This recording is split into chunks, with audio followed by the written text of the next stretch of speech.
na kayo. Hindi nyo na kailangan magbayad ng extra. Hindi naman tayo hold-upper, di ba? Yung business na yan, true to its word, this is your lifetime business. And pangalawa ho, please, wala hong inactivity dito. Yung account mo, kahit 5 years kang hindi magpakita, pagbalik mo, buhay pa rin yan. Basta alam mo yung password, alam mo yung username, buhay yan.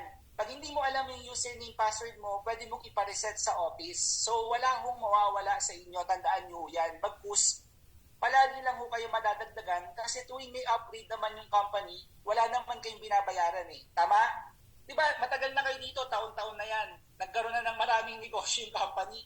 Wala ka namang binayaran doble, diba? Isa lang yung nilabas mo talagang pera. Ngayon, syempre, wag ho kayong makontento kung ano yung meron kayo. Kasi, tingnan mo mabuti. I-share ko sa inyo ngayon yung